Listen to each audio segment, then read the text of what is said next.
Hello everybody, this is Anna, also known as Anna-Nita on Ravelry, and on the screen you can see where you else can find me in the internet. If you want to contact me or follow me around, it's easily to find me pretty much everywhere, like Facebook and Instagram.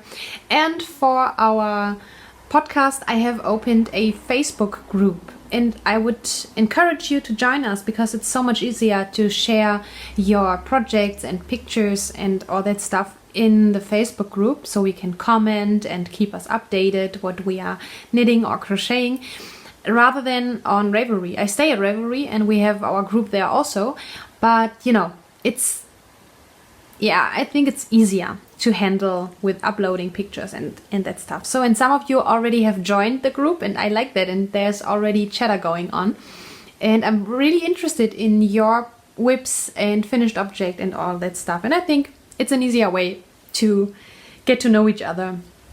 You see Benny sometimes. He's too small to be on the screen because he's sitting next to me on the sofa. Benny, sag mal hallo. Hi. Ja. Bist du auch dabei? So this is a knitting and crocheting podcast, and today you will see works in progress and crocheting and knitting works in progress. Then I will talk a little bit about purl weaving because I have started something and I have finished one finished object. Nah, not really, but a little bit finished object, kind of. And I made some stitch markers I want to show you, and at the end I want to talk to you about what's been going on the last week, and a little segment which is called To Think About. I start this today, maybe I will go on with it depending on if you like it or not. So let's start with the fiber content. Oh no, I have to say we have two make-alongs going. These two make-alongs, and I pronounce make-alongs. You can craft in every way. Paper crafting, weaving, stitching, crocheting, knitting, it's all fine. The one is the Year of Ornaments. So just making ornaments no matter for what feast or season, and enter your finished objects in the Ravelry thread. We have an own thread for the Year of Ornaments, and the same we do, it's the treasure chest along. For all things, rules and everything, please hop over to our Ravelry group. It simply is making things for others, no matter if charity or already crafting presents for Christmas or birthday, just to have them in stock if the occasion hits us and we need just that quick self-made present, as we often experience. And these two make-alongs run through the whole year, and at the end of the year I will draw a winner from both threads. And yes, it's nice. We have already many entries, and what I really like, we have more entries in the treasure chest along than in the ornament along. Okay, that's that. Now we will hop over to our whip segment. Okay, I have made a third row in my granny square blanket I have started. So wait, which is the row? Okay, the first row here. Okay, this is Gnome Acres cookies. Let me see if I can show you the chocolate. Do you see the chocolate? I hope so. I don't know, but I like it. This is Gnome Acres. This is one of the old Christmas colors. It was a mini set. Benny, hör mal auf.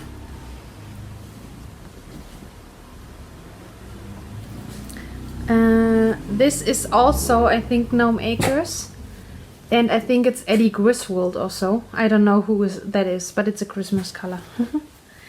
This is called Melting Macaroons, but I have forgotten the brand. And we have this.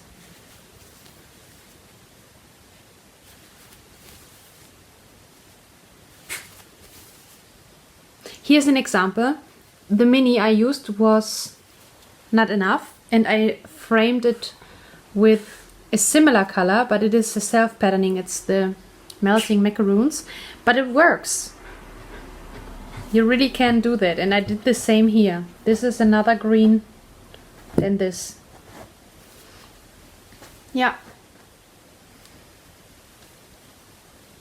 So I always make 10 squares in a row, and I want to make 20 rows. Yeah.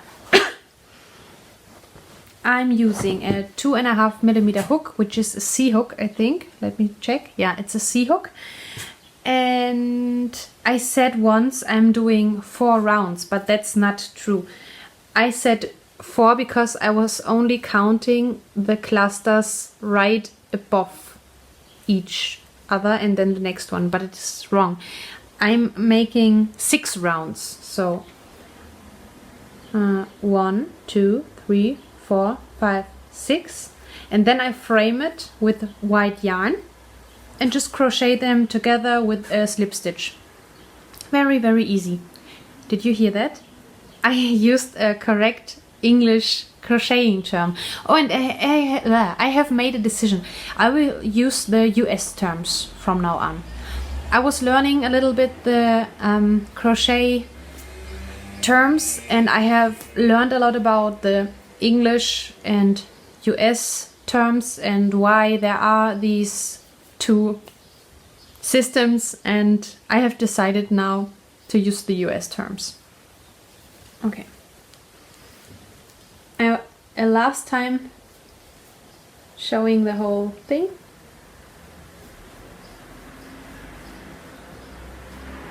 This is my memories blanket now. As I told you, I have stopped making the real Cozy Memories blanket, and no regrets.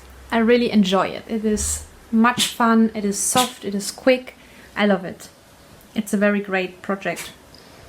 Okay. The next work in progress is, I will only show you quickly because I only finished the lace section in my featherweight, not featherweight, I always want to say featherweight, but it's the Feathers in the Wind cardigan. When I last showed you, I was like here or so, and now I finished the second lace repeat, or how you would say it, or lace row or lace segment. Okay.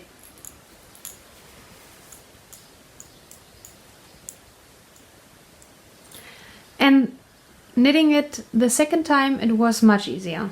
Well, it is, as I told you, it is not complicated. Not at all. But you know, with lace, if you are missing one stitch, it's ruined and you have to fix it. But yes. And on here are my most favorite stitch markers.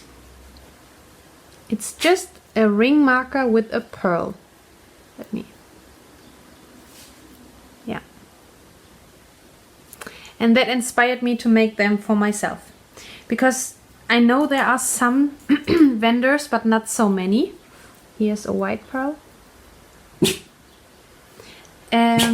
But yes, living in Austria, it always contains heavy shipping costs.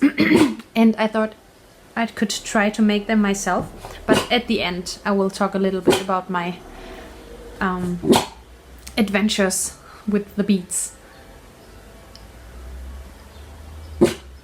Okay, in 5 minutes, I think the Holy Mass is starting, so the church bells are chiming. You know who you are, you told me that they chime. I hope I pronounce it correct. And Benny always reacts to the church bells. I have already been to my Sunday liturgy, so yeah, just in case. So, this is the Feathers in the Wind cardigan by Joji Locatelli. It is bottom, now it's top down, top down. Raglan increases. I'm knitting this on or with Malabrigo Arroyo in the colorway Sandbank, which is the color she uses in the pattern. Although I have to say, in the pattern it looks like she was using pearl, It's a very similar but a lighter color, but it says Sandbank, so I think she used Sandbank. And the needles I'm using are the Haya Sharps, and instead of just sharp, and instead of 4mm, I'm using 3.5 because I'm a very loose knitter, and I think I have found out now that I'm also a very loose crocheter. I don't know if that is good.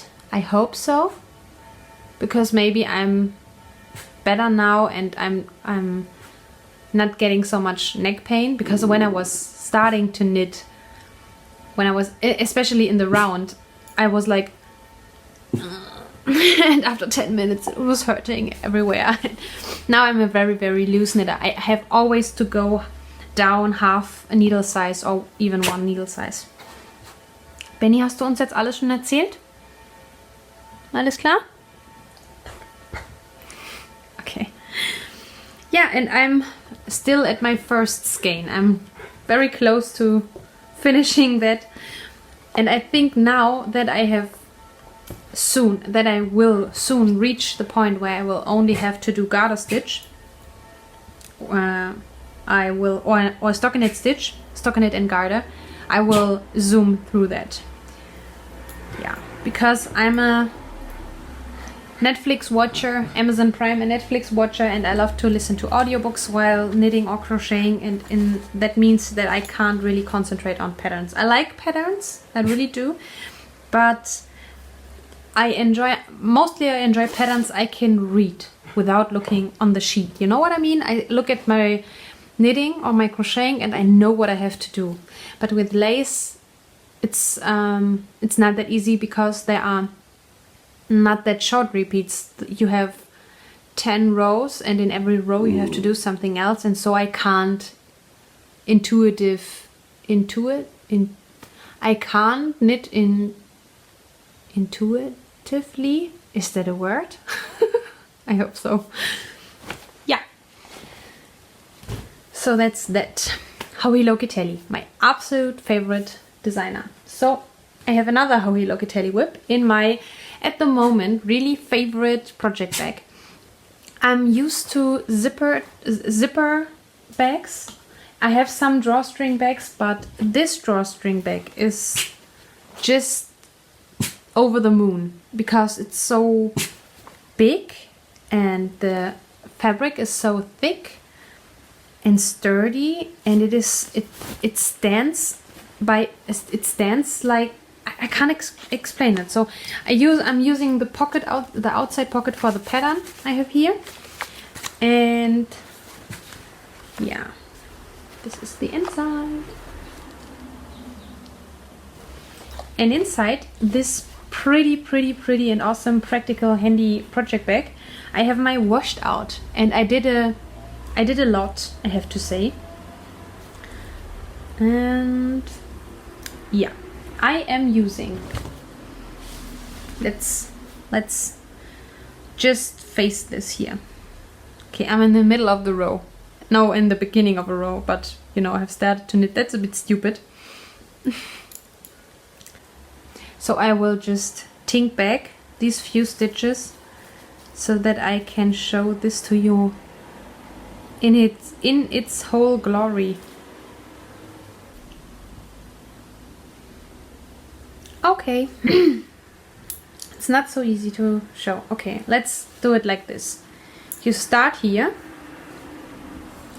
and this was the first section, then I did the second lace section, and I'm starting to fade in the second color. Okay, the first color is a Homespun House chocolate fondue. It's a very pretty dark brown. And my second color is Madeleine Tosh, or is it Malabrigo? I always mix these two up. Wait, it's Blue Bond Highway by Madeleine Tosh. I hope so. If not, you can read it on the screen. Yes, so normally I should have, if I did it like the pattern said, I should have done the fading already here in that section, but because I have about, I don't know, 40 to 60 yards or so less yarn than the pattern calls for from from the second color, I finally have decided, after often this or that and rethinking everything, I have decided to skip the first fading and start here, and I hope now I will have just enough from the second color,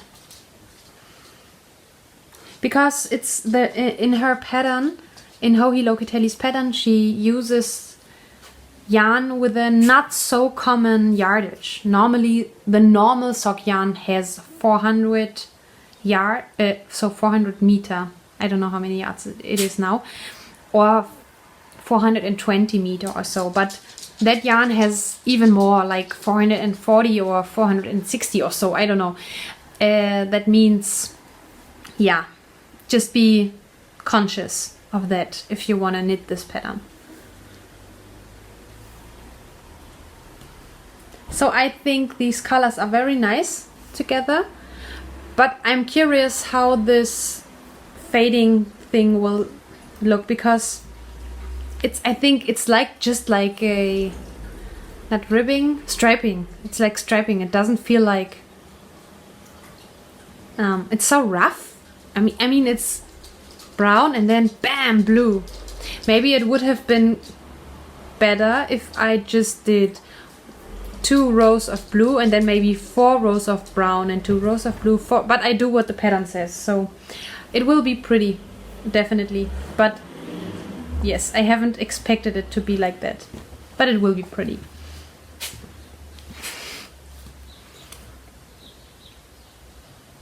Benny?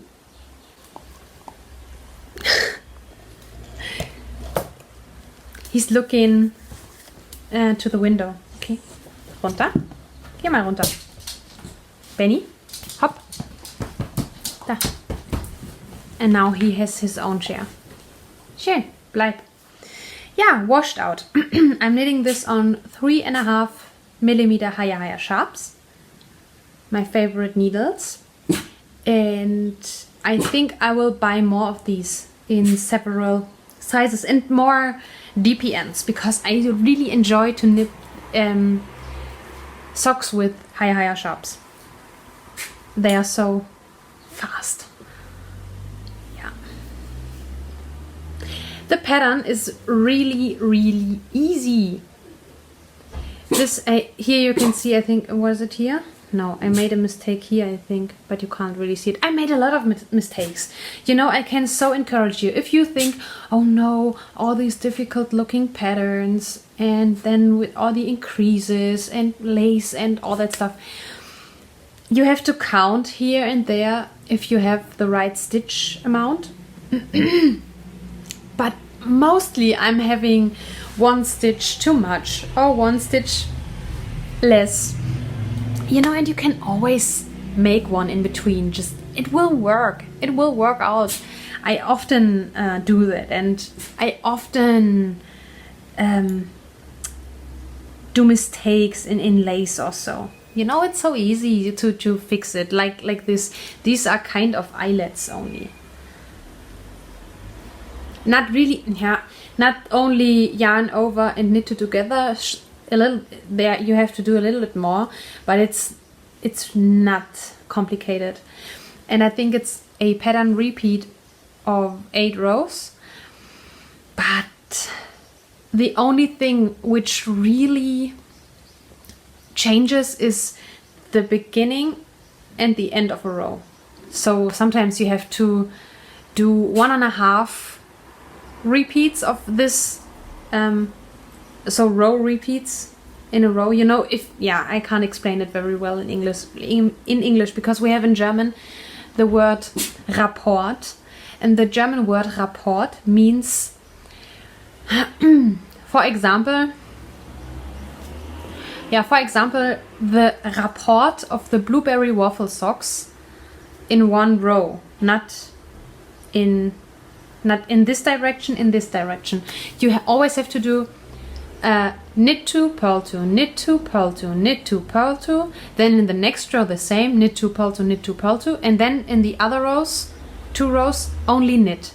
So one rapport would be knit 2, purl 2 in this one row. So, and in this pattern, you, because of the increasing on the one side, you have sometimes to do, before that stuff here is starting, half of the rapport, for example, just because you haven't enough stitches for one full rapport. I hope that made sense to you. I'm very sorry if I couldn't explain it very well, because yeah, I can't really show this. Okay, I try to explain it again. Again, blueberry waffle pattern. It's a pattern most people know. So knit 2, purl 2, knit 2, purl 2 in that one row. Now imagine you are knitting a shawl in the blueberry waffle pattern and you are increasing. So you are doing knit 2, purl 2, knit 2, purl 2, and then you increase one stitch. So in the next row you can't do knit 2, purl 2, knit 2, purl 2 because you have one stitch too much, because you increased. So you have to do at the beginning or at the end of the row, for example, knit 3, purl 2, knit 2, purl 2, knit 2, purl 2, knit 2, purl 2. Do you understand what I mean? So in this pattern you only have to do something you have to focus on in the beginning of the lace rows, and then this is so easy. It's like always, I don't know, knit 2, purl 2, knit 2, purl 2, and then the other row might, for example, knit 3, purl 3, knit 3, purl 3, and then in the next row again knit 2, purl 2, knit 2, purl 2. So you don't have to do in 8 rows 8 totally different things. The most things are the things which are different in every row of the 8 rows mostly is the beginning, and in the middle it's, I think, a pattern repeat of 2 or 3 rows. So I hope now that made sense to you. I hope. It's not so easy to put in words what I have in pictures in my mind. Yeah. Okay. It is really, really easy. You can do it. You can really, really, really do it. I encourage you, because when I was starting to watch all these lovely podcasts, and I saw all the shawls and in these difficult patterns, I thought I was so, is it envy or jealous? Because I thought, oh, I will never be able to do that, and that is so difficult. And then I tried it and experienced, no, it's not. It's just looking difficult. It is not difficult. So please try it if you were in fear. Okay. So, my washed out. And speaking of Joji Locatelli, just a tiny little hint. I think, let me check today. Yeah, today is the 15th of April. And I don't know when you watch this, but still the whole day, I think, the fading point by Joji Locatelli, which is like the starting point but with less patterns in that wrap, and with fading 5 colors into each other. Just today, yesterday, and so it was the whole week, but today will end the sale, her coupon code. No, you don't use a coupon code. The sale of her fading point, because today it costs, wait, what is it? $6 and 20% off, I think. So in euro that would be in the PayPal change, it's €4. So her pattern for €4, it's very cheap. No, it's a good deal. I learned if it's not cheap in its quality, it's a good deal. And I encourage you to download it, because from tomorrow on it will cost $6 again. Yeah, okay. So my next work in progress is a crochet project. It's a new project. I showed you the baby blanket. If you don't remember, it's here on the screen. and I love that pattern so much, and I found out that it is not as difficult as it looks like for me as a beginner crocheter. I'm still a beginner. I haven't crocheted in a round, for example, or haven't made very complicated stitches yet. So it's a very, very simple crochet pattern for a beginner, but it doesn't look like that, and it is very interesting. It keeps you interested because you have to do always different things and different colors, different stitches, different repeats. It's very, very much fun. And after completing this for a baby, which will come or which will arrive very soon in the beginning of June, I decided to make this blanket for myself, but 4 times bigger. So 2 times in length and 2 times in width. I hate that word. A D and a TH next to each other is very complicated to pronounce for a German. So yes. Okay. Warum bist du schon wieder hier? Yes. And so I picked 8 different colors as the pattern suggests, and where I bought the colors the first time, they arrange sets, so kits in 4 different color families, but there was nothing I really wanted. So I picked at www.supergarne.com 8 different colors. So I finished the first clue, the first of 13 clues, and started the second clue. So I hooked on, no, I chained, yeah, I learned it.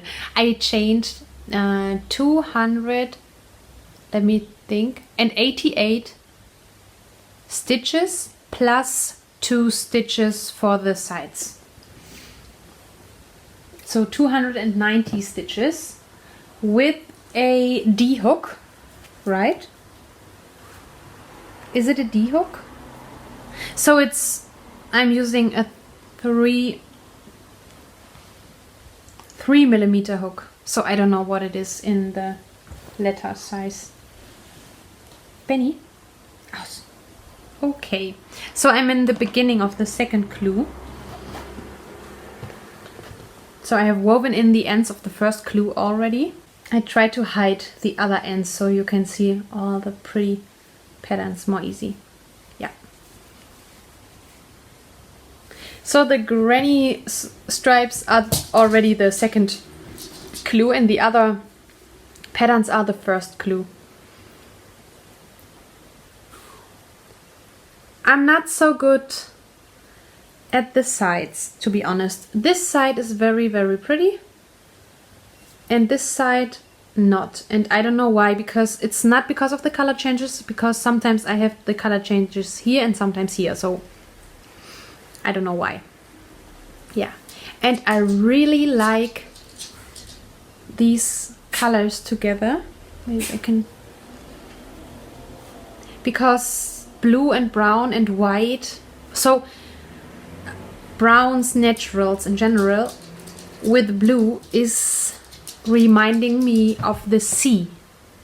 It's like the beach and the waves for me, and it is so pretty. Yeah, and very easy. I'm using 100% cotton. I have made cakes this time. And I have, what did I say? How many balls? I think 32. Yeah, 32 balls of yarn. So this yarn has a yardage of 125 meter per 50 gram ball, and the original pattern calls for 150 meter on 50 gram, but I hope I will have enough. I think because I had so much left after finishing my last blanket, I think I will be fine. And the thickness of the yarn is really similar. I can't see a difference. Yeah, and here's the other side. What I don't like is that when I'm doing the double crochet in a round, it's not straight. They lean towards one side. That's a thing I don't really like. Maybe should I only poke into one side of the V stitch, so to say, the stitch, you poke into? Normally I'm go under both sides of the V when I'm crocheting, but maybe I should only go under one. I don't know. Maybe you can give me a hint. Or will it go away after blocking? I don't know. Yeah. But the yarn is very, very soft. It's really soft cotton. No, not like merino yarn, but for a cotton yarn it's very soft and lovely to work with. And I can't stop showing because it's so much fun and I enjoy this project so much. Because these colors together, I'm always looking forward to a color change, just because to see, okay, which colors now come next to each other, because it's not always the same. What is Reihenfolge in English? I don't know. It's not always light blue, dark blue, brown, light brown, white, and then again in that direction. Direction is not. It's not right. In that. Read the screen. It's always different. Totally different. The stitches are different and the color changes are different. So it's never boring. Maybe it can get for someone, maybe it could get boring because the rows are very long. It will be about, yeah, as now I think it's already 150 or 60 centimeters. Yeah. Fun. It is just fun. I love crocheting, really. I love crocheting.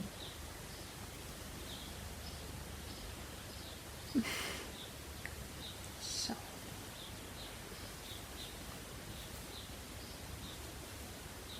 It's so pretty, isn't it? Yeah, crocheting is awesome. I really found a new hobby. I would call it a hobby.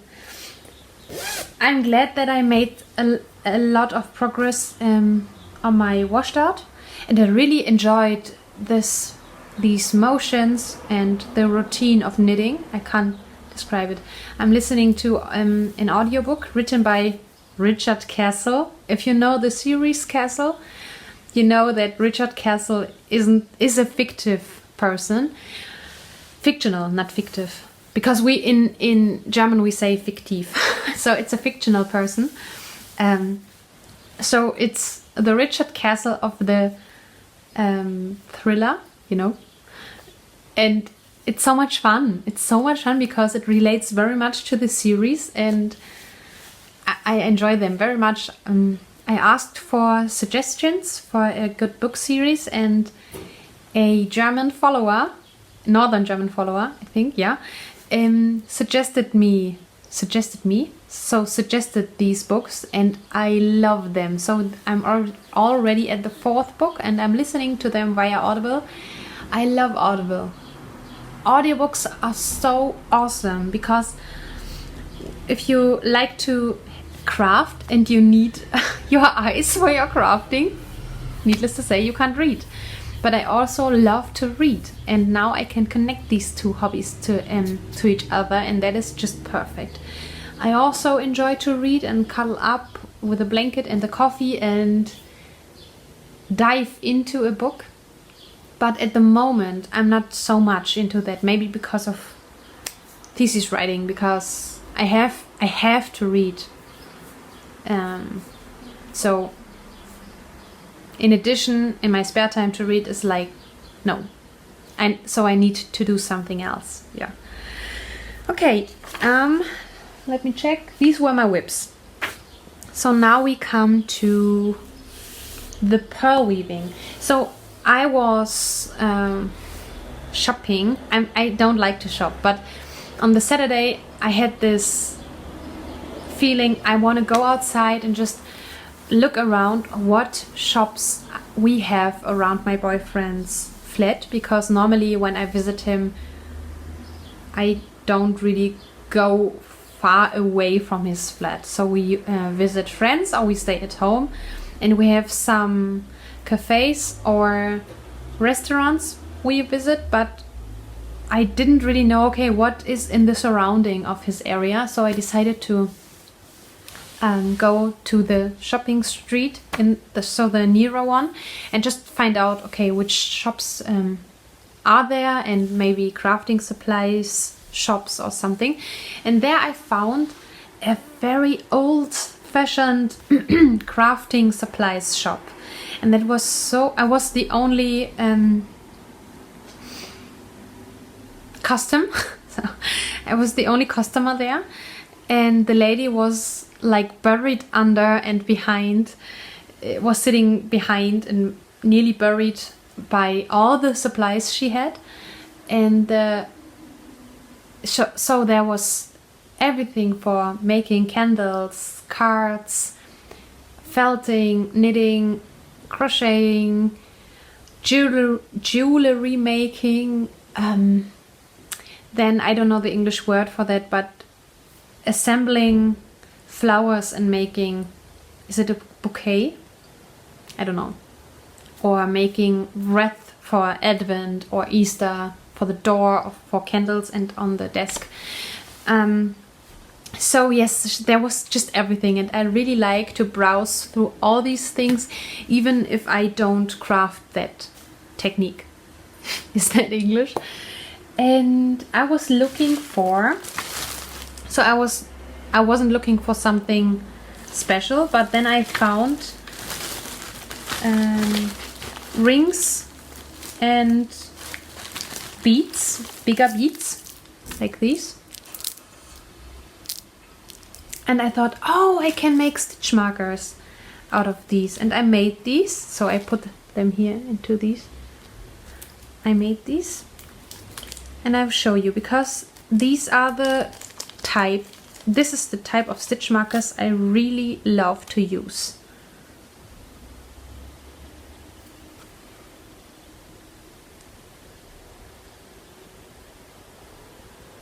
So, and I love this blue because it's blue.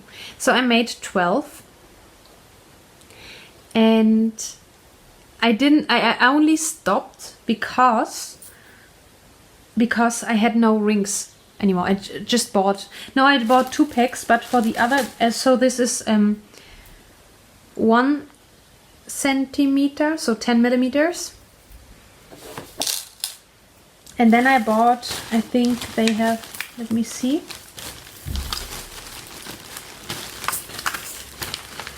These are 8 millimeter. So it says 8. And I made 1. But I needed a tool to get them to be able to beat these, because I couldn't get them apart with my fingers. I don't know why. So these are a tiny little bit smaller, and I wanted to try the 8 millimeters, how this will work on a 3.5 millimeter needle, or for which needles they are useful. So I only bought these 2 packs, and I think this is the right size, the perfect size. Yeah, and it was so much fun, and I'm looking at these beads, and I think I want to make more. I want to, not only in this color, she had so many different colors and shades, and it was phenomenal. It was awesome. So I stood in front of all these beads and thought, okay, what can you do with beads?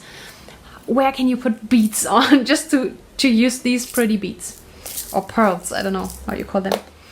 Okay, and then I saw these tinier ones, and they're much smaller, and you couldn't use a hook to beat your shawl with them. well, I don't know how tiny the hook should be for that. So I saw very many of these smaller ones, and I was remembered, or these remembered me, that my sister and my brother's girlfriend back then, when I was about 6 to 8 years old or so, was weaving with these pearls. And I often thought about it the last years and remembered it and said, oh, that was so pretty, I should do this once. And I never found a loom in person. I only found them online, and then they were made out of plastic and so on. And when I was checking out for these beads and the rings and a measuring tape, I saw this thing. And I asked the lady if this is for pearl weaving and if she has all the other supplies I need for weave with pearls. And she assembled everything, a starter kit, so to say, and I bought it. So you need a loom, like that. And this is wood, and I really enjoy this because, yeah, I'm not so much a fan of plastic. And then you need a nylon. It's not yarn. Something like, wait, how can I show you? Something like that, made of nylon. What does it say? 0.15 millimeter. Yeah. And then I'm using just this you use for buttons. If you attach a button. So it's out of polyester, so polyamide, I think, in English. And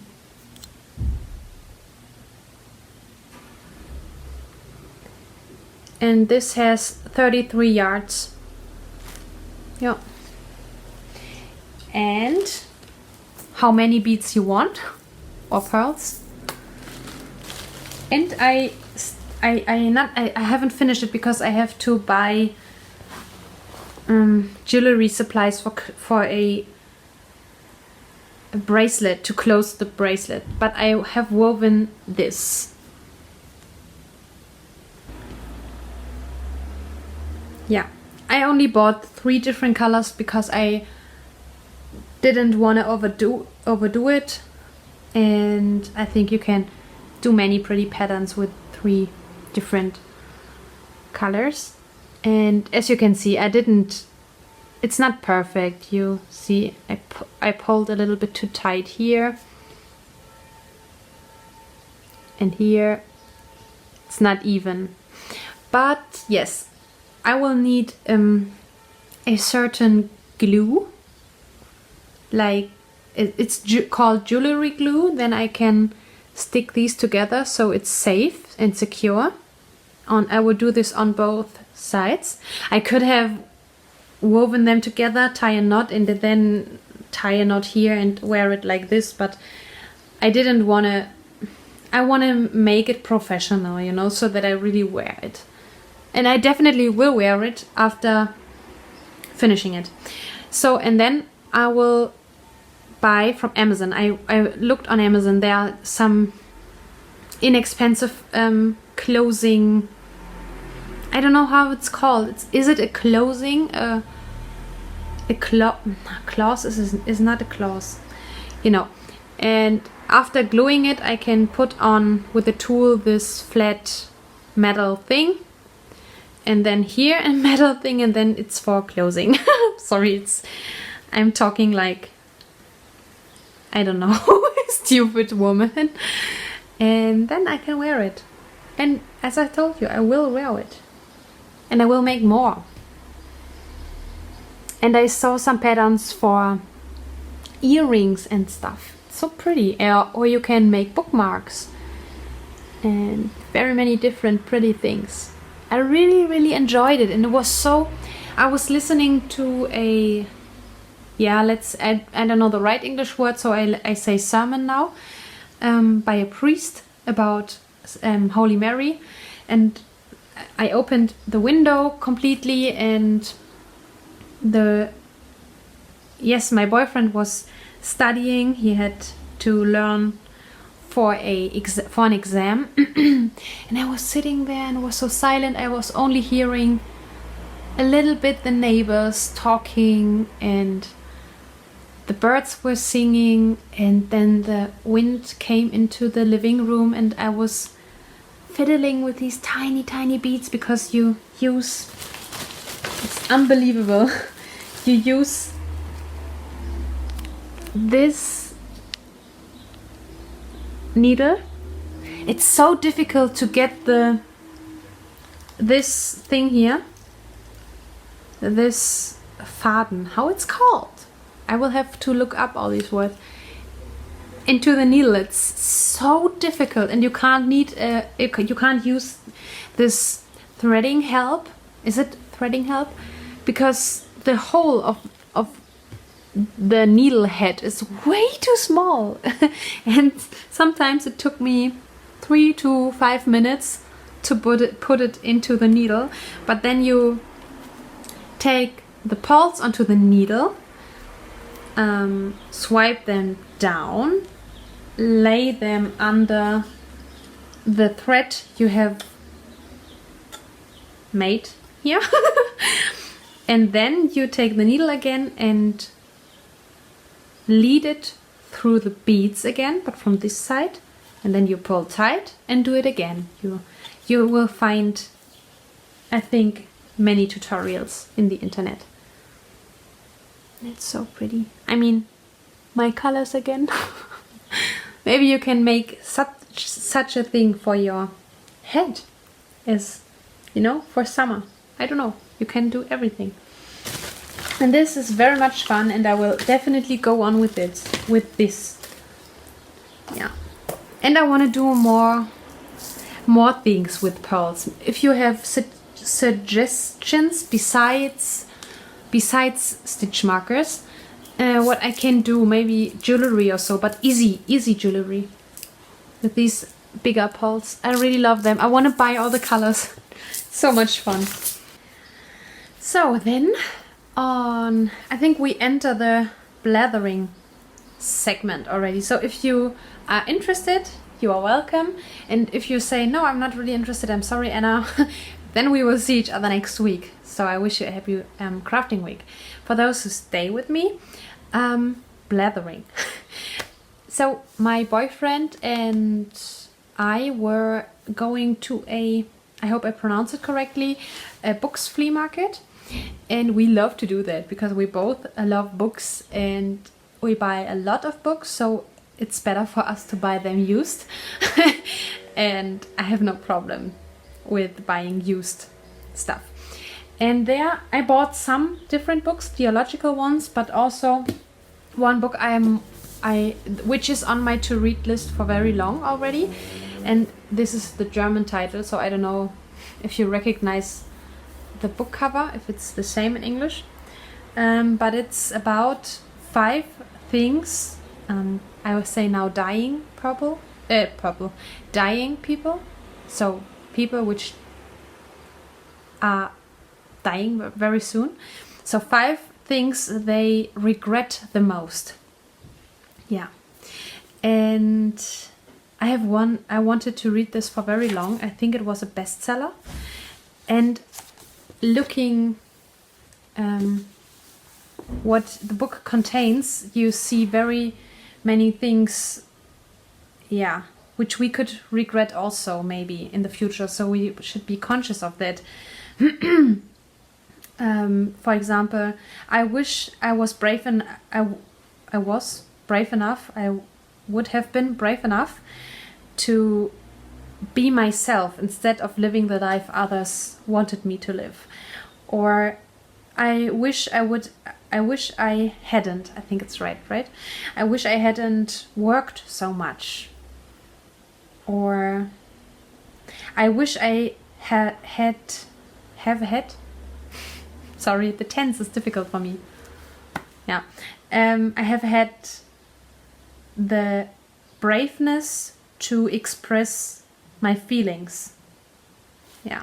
these things they regretted. Or I wish I had kept contact to my friends. I wish I had treated myself more. So there are many things. So there's always one thing they regretted, and then she divides it. Is it a she? Bronnie. Is Bronnie a she? I think she's a she. And then she divides it in tinier things. So for example, happiness now, or time for new ways, or through the darkness into light, a life without regrets. Yeah, all these tiny topics. And I started the introduction yesterday, and it is very interesting because this book was a coincidence. So she was a blogger, and she wrote an article about that topic because she was in her first job a nurse, yeah, and so she was experiencing the process of dying very often, and so she learned a lot from these people and what they regretted. And so she wrote an article about that, and the feedback was so big and huge and other bloggers quoted her and so on, and so that she wrote a book about that topic, and she always wanted to publish a book. So that was also a dream that came true for her. And these stories are very encouraging for me because some tiny things can get so big. Look at all these podcasters, for example, which started with, I don't know, 500 subscriber and now have 10,000 or so. And they always say the same, that they haven't expected that, for example. And I wish come true for them. Or knitters who started their own business with dyeing yarn or selling yarn or with a yarn shop or so. I like these stories because they encourage me to dream big. Yeah, and not only to dream, to do what you dream of. Yeah, this is a book I bought. Then I can tell you that my planner arrived. It's this pretty thing here, but the puncher for my planner, so the hole puncher, so that I can punch these holes, is stupid. It doesn't work as I have expected, so I have to punch 2 times. I have to lay in the sheets, punch the first 3 holes, then flip the side bottom up, or yeah, and then punch again. So I thought I could use this kind of ruler thing, lay the paper in the puncher and then punch once and punch 6 holes at once, but it doesn't work. It doesn't really work. Yeah. And I think I will buy the registers and inlays or inserts. So now I have my self-print ones, and my lovely boyfriend is already here. And the thing is magnetic. That's a thing I like. I always like that. And you can put here a pencil or pen. This came with the planner, and also here. So that's useful. So you can have a pen and a pencil. That's always useful. Yeah, and it's not that big as I thought. It's really good. I like that. So you can see it's not that big.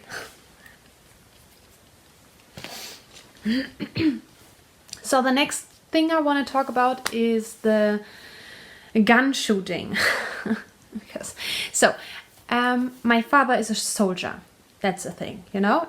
I was always proud of him being a soldier. That's a thing. It's important, I think, to put it here. So then, where I come from, where my parents come from. So I grew up in a city, but my parents are coming from the surrounding villages. But they moved to the city because my father worked there in the, is it caserne? You know, where the soldiers live and work. And my mom worked there in the city in a hospital. So they moved from the village to the city, and I grew up in the city. I was born in the city and grew up in the city. But they had their traditions, and my relatives are all in the village, still living in these villages my parents come from, and there it is very typical to be in read the screen. So in German we say Schützenvereine. So the Schütze is the person who is shooting, and the Verein is like a club, but it's not a fancy club, not like these country clubs I heard of often. It's not with paying much money for being part of the club or so. It's, yeah, everyone can enter these Vereine. So it's a very common and typical thing, you know. You learn to shoot, and then you have competitions, and once in a year they have a ball, the Schützenfest, and it's kind of so it's a festival. The people in that club organize and invite the whole village to that, and they have a shooting queen and a shooting king and all that stuff. Yeah, and I have always wanted to learn to shoot. I have shot always with how it's called when you only use air, you know, it's only an air gun, and then these plastic bullets, and the targets are mostly stars, plastic stars, and you have to shoot them, then they break, and if you shoot 10 from 10, you get a teddy bear or so, you know. So I always did these things, and with the gun, and you had always to, you know, to get the next bullet. I don't know how it's called in English, nachladen in German, and I always liked that. And when I was younger, I needed a thing where you can rest the gun onto, so you have this here, and then you can shoot. But when I grew older, I wanted to hold the gun right, and it's more difficult, needless to say. Yes, and I was always very good at that, to be honest. But it wasn't a far distance, not at all. But I had never get around, or I have never had the chance to shoot with a real gun. But I always wanted to use a smaller one, not the big ones with, you know, when you shoot and then it hits you back. And now friends took me with them to their shooting center, I think it's called. And I shot the first time with we say Pistole. Do you say pistol? And it was a Sig Sauer. It was exciting. I thought I would use a Glock, but she had they had 4 or 5 different guns, and I tried 2 with the. I wanted to use a gun which doesn't read the screen, because I was a little bit in fear of that. Yeah, I have very much respect of guns because and fire and all that stuff, because it's a thing, you know. It's dangerous. It can be dangerous if you don't handle it right. So I tried what was it? The Beretta. It's an Italian gun, and I couldn't hold it good because my pointing finger was too long because you have to aim. I think it's aiming, but you aren't allowed to put your finger on the Abzug. Screen, please. So you can't stand there like this. You have to stand there like that. Wait, and if you are in the target, so to say, you can press. And with the Beretta, it wasn't possible because I always my finger was too long for that. So I used the Sig Sauer, and that was perfect. I was able to, but I wasn't able to hold it correctly. Normally you have to have your thumbs parallel. I tried it 2 times, but so I wasn't able to hold the gun after the shot correctly, so it was like so. So I did it wrong, and I crossed my thumbs. I don't know how wrong it is, but you shouldn't do that. Do it. And the finger was so I could just do this with my finger after aiming. It was very interesting and very exhausting, to be honest. So my first, I think I did 20 shots or so, and after that I was really exhausted. My first 5 shots were, I shooted at the distance, on the distance of 6 or 6.5 meters. So it's the closest thing you could do, the closest distance. And I always hit the target very, very good. Sometimes I was very close to the middle, and sometimes I was at the ultimate outer space, but I always was able to hit the target. And the second time so the next 5 shots I did on 10 meter distance. That was more difficult. It was not that easy, and I think I only 3 bullets or so hit the target. And after that, I tried different things and different distances, and it was very, very, very exhausting. I don't know, to hold the arms like that all the time and to concentrate on the target, and also the energy the gun gives you, because, you know, I was like, my heart was pumping after. So it's adrenaline in German. I don't know what the English word is. So read the screen. This is the episode of the screen, I tell you. The Rückstoß, English on the screen, is very, I think there is much energy behind this Rückstoß. And you have to balance it because it's hitting you back, and you have to hold it tight and yeah, sorry, I don't have the words in English for what I want to explain. It's exhausting. It's not like in the movie and series at all. Not at all. I don't understand how someone can shoot only with one hand, for example. If I would do this, I would my hand would fly away. I don't know. Very exhausting, but very interesting. And I don't know if fun is the right word. It was fun.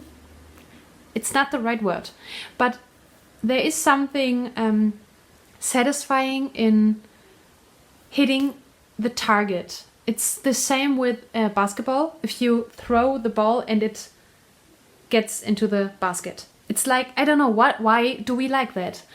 Because you are, is it aiming? You're focusing, throwing, and then it goes into the basket. Or if you throw a ball at tins and they fall down. Or if you playing darts, it's the same thing. It's always the same reason why it's so satisfying. It's using your brain, your eyes, and your muscles all together in perfection, and then you can hit the target. And so it's the same with a gun. But I have to say, there was only one negative comment on that on Instagram, but I don't know who else was maybe disappointed, or I don't know, because, oh my gosh, Anna is using a gun. Anna, as a theologian, as a Christian, is using a gun. So I just want to put it here and correct maybe misunderstandings.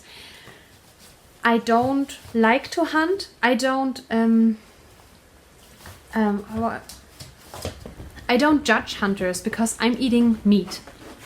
So I can't judge a hunter for hunting a deer to be able to eat the animal at the end, because I am eating meat, so I can't judge them. But I couldn't shoot an animal. I can't. I just can't, because they are looking so cute. I wouldn't be able to, is it slaughter? A chicken, but I love chicken. So that's a thing I always struggle with when I think about, oh no, I couldn't do this, so I shouldn't eat it. If I couldn't even watch the process of slaughtering, I shouldn't eat it. So that's really a thing I'm thinking about very often, but I haven't come to a solution now. So maybe it's a vocation for everything. There are people who are, for example, I couldn't be a nurse because I can see blood, but I couldn't poke a needle into a body of a human, but I would help this person, but I couldn't. I'm so glad that I don't have diabetes, because I wouldn't be able to do that on myself. So I don't know what it is. I have to think about it. And it's the same with hunting. So I think it's good that we have hunters. They are very important to balance the population of the different animals in the forest. So we need them. We do need hunters. So that's a thing I have to put here, because I was a bit, is it annoyed? Or, yes, when I was reading the comments. So that's the thing. I'm not a hunter, and I don't think that everyone should have a gun at home. No, I don't think that. And there's a huge difference between the USA and Europe. So if you have the license for using and owning a gun in Austria or in Germany, you have to lock the gun in one locker and the bullets in another one. So if a thief comes into your house, you won't be able to defend yourself with a gun in Austria, because you would have to grab the bullets from the one locker and the gun from the other, and then, do the thing and then shoot. And if you shoot, even after warning, hey guy, leave my house or I will shoot, you will be the one who will get arrested in Germany and Austria. So we had this case already very often, and you will have to go to the court and defend yourself. So that's not a thing here in Europe. So not in Austria or Germany. So I'm really not. I'm not a fan of shooting at people or animals, but I like to shoot at a target, and I like to learn to handle a gun. It's a thing, I don't know why some people are so negative about that, but I have experienced it in my school time also, because my dad, as I told you, is a soldier, and getting older, the people called my dad a murderer. He was never in a war or something. He was very lucky. He only was in Germany, and he was a soldier who was teaching other soldiers. So I don't know, in German it's Ausbilder. I don't know how it's called in English. And he was very good in his job, and he loved his job, and he had never to shoot at someone. Never. Although the people were calling my dad a murderer. So it's a German thing. In Germany, the military is hated, and I don't understand that. I really don't, because they protect our homeland. If someone is fighting against us, they will be the guys who will protect us. So it has something to do with respect, in my opinion, to talk about soldiers in a certain way. And so I'm used to be judged regarding this topic, because I was always proud of my dad being a soldier, and I'm still he is retired. He has been retired already, but you stay a soldier, right? And the same is with shooting. I don't think that it is worthy to be judged for shooting at a paper target. So, and if you don't like that about me, I can't help you. I'm very sorry. I'm a theologian, I'm a Christian, and I think you shouldn't kill people, and I think you shouldn't decide when a life begins and when life ends. But not only with a gun. So there are many things in life we decide about life and death. And in my opinion, we aren't allowed to do that. But there are many other opinions outside in the world, and I have to respect them. So I hope the ones who don't like or didn't like seeing me with a gun, that you can respect the freedom of opinion and that you are not mad at me also. I love to crochet and I love to knit, but I think it's also satisfying to use a gun at a paper target. So I hope that wasn't too negative for you, and I hope you can live with it, because in person you see on the screen maybe might not be as you imagine this person.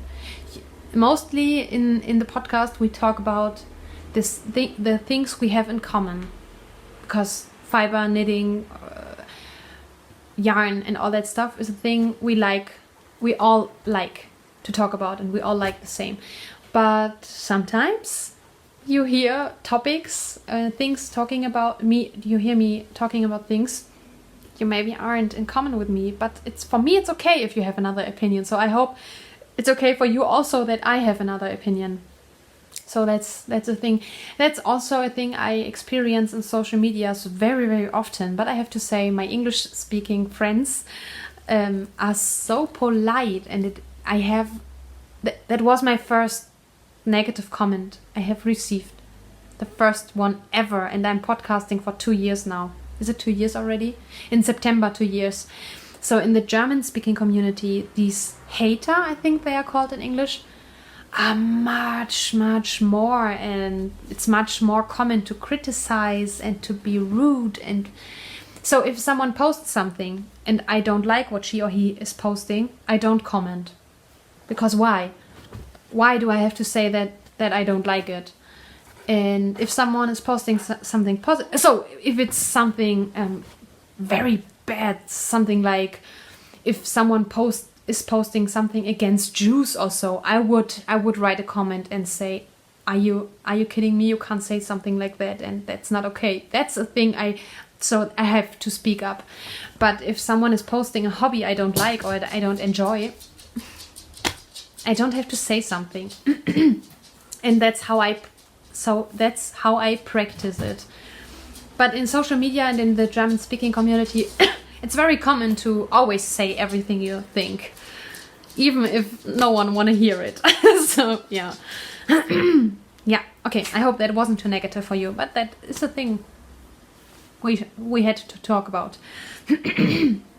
Yeah, and the next weekend is the Vienna Wool and Design Festival, and I just wanted to put it here and give a shout out for those who are located around Vienna. If you are going there, please leave a comment and maybe we can see each other and get to know each other in person.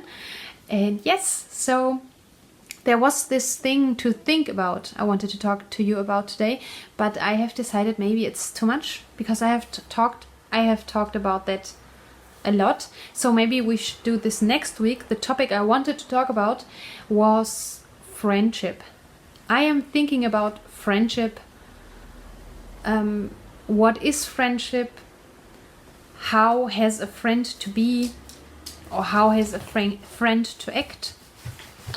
How is friendship developing? And when maybe a friendship has to end, although you like the person, but maybe you have to you have developed into different directions or ways, and you haven't the most important things in common anymore. Is it worth the friendship to go on, but a bit more not really as a friendship? It's not a deep friendship anymore maybe, but is it useful, or is it good to go on? I don't know. So there are many thoughts I have in my mind about friendship, and I have questions in my head regarding friendship, and I haven't found all the answers. And maybe we could talk about this next week. So I would talk about it, and I hope you will comment under the video then next week and inspire me, and maybe you can help me finding answers regarding this topic. But yes, we will do this next week. So there's only left for me to say I wish you a very, very, very lovely Sunday and happy week full of crafting and time for yourself. You deserve it. So take time out of your day for yourself and recharge with your hooks and needles or whatever you like to craft. So we will see each other next week. Bye bye.